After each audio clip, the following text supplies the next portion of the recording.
Welcome back, everyone. Get ready for another deep dive, and this time we're really diving into the deep end, AI, and the future of humanity. Yeah, it sounds huge, right? It does, but what's fascinating about the material you've sent us is it's not all spaceships and robots taking over. It's about how AI is already here, and it's woven into so much of our everyday lives, sometimes without us even realizing it. It really is. It's easy to get caught up in the robots taking over headlines, but this document does a fantastic job of bringing things down to earth, showing how AI isn't some distant threat or promise, you know. It's here. It is here. So let's break that down. What does AI actually look like in our world today? Okay, so think of it this way. There are two main types of AI we're dealing with. First, there's narrow AI, the specialists. These are the ones working behind the scenes on things we use daily, like if you ask your phone for directions. Right. That's narrow AI. That makes sense. Spam filters save you from a mountain of junk mail. Okay, yeah. Narrow AI. Incredibly good at very specific tasks, but still limited. So not quite HAL 9000 from 2001, a space odyssey yet. Not quite, no. Yeah. And that brings us to the second type, which is where things get even more interesting. Okay. General AI. Now, this is about creating a machine that's intelligent, more like we are. Adaptable, creative, learning across different areas. Because that's the kind of AI that really captures the imagination. It does. It still mostly exists in theory, but it's a powerful concept. And this document doesn't shy away from one of the big questions around AI. How will all of this impact our lives, especially when it comes to our jobs and the economy? It tackles it head on. And I think that's one of the things that makes this document so insightful. It goes beyond just listing potential impacts, but really digs into the nuances. So it's not just robots are taking over. Right. Like, let's take the example of AI in the workplace. There's a lot of understandable concern about job displacement, right? Absolutely. And the document talks about how AI is already changing things in industries like healthcare, finance places, where it can analyze massive amounts of data so much faster than any human could. Exactly, and doing it very accurately in many cases. But, and this is a crucial point the document makes, it's not as simple as robots just replacing humans. Okay. It argues that while some jobs will inevitably be automated, this will pave the way for new opportunities. It's like that classic example of automobile, right? Yes. Back in the day, people probably thought, oh, this is the end of jobs. And sure, some jobs did disappear. All right. But a whole world of new opportunities emerged around the automobile industry. Exactly. And that's where the document's focus on adaptability comes in. It highlights how crucial it is for people to embrace lifelong learning. And I don't just mean picking up new technical skills. Right. It's about creativity, critical thinking, those things that are uniquely human that AI, as advanced as it is, can't quite replicate yet.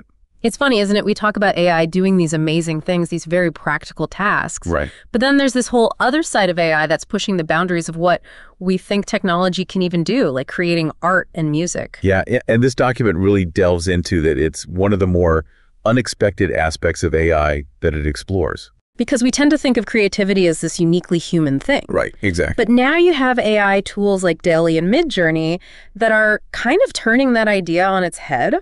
They really are. Like, imagine you could type in a few words, I don't know, a surreal landscape with like floating islands and glowing waterfalls, and the AI paints it for you. And it's not just mimicking a style, it's actually creating something new. It really is. And that's what's so fascinating. It makes you question, you know, what is art? Can we call something art if it's made by an algorithm? Right. Like, where does the AI's ability to process patterns and data, That's exactly. Where does that end, and where does genuine creativity begin? It's a question that, you know, artists and critics are grappling with right now. And it's not even just limited to visual art, right? This document also talks about AI composing music. Yes. In all sorts of styles, even mimicking the works of famous composers. It's incredible. It really is. And it's not just mimicking, like you said, it's creating new melodies. Right. It's coming up with harmonies that maybe we haven't even thought of. It's mind-blowing, some of the stuff that it's doing. But then, beyond those big philosophical questions, there are some very real implications too, right? Like, what about the ownership of AI-generated art and music? Yeah, absolutely. And that's another layer of complexity that this document gets into. Like, if an AI generates, I don't know, a song that becomes a hit, who owns the copyright? Right. The programmer, the person who put in the prompts, the AI itself. It's like we're in uncharted territory, legally. Uncharted waters, yeah. And the document actually mentions a case where an artist sued an AI image generator because they claim the platform used their copyrighted artwork to train the algorithms, So it's already happening. It's already happening. Yeah. And it's only going to become more common as AI content becomes more widespread. It does feel like we're kind of on the edge of a massive shift, not just in terms of technology, but how we think about these things, how we define creativity, ownership. Yeah. It's a lot to process. It is. It is. But I think one of the things the document does well is it doesn't just leave us feeling bewildered. Right. It pushes us toward this idea of a more collaborative future with AI. So what does that look like? What does a collaborative future with AI look like? Well, I think instead of just seeing AI as this threat to human creativity, what if we looked at it as a new tool?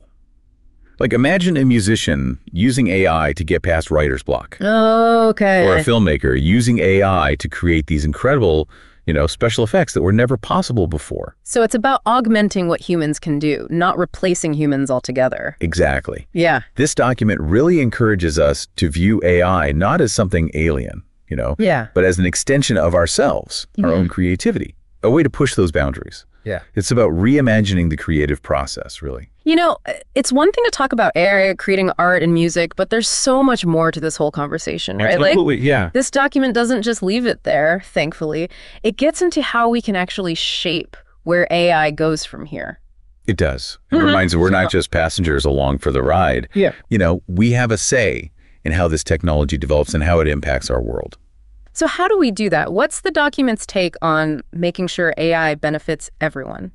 It really comes down to being informed and engaged. Okay. It encourages us to educate ourselves about AI, how it works, what it can do, even its limitations. Yeah, that makes sense. Because the more we understand it, the better we can advocate for it to be developed responsibly. You can't really shape something you don't understand. But what does that look like, practically speaking? Like, what can people actually do?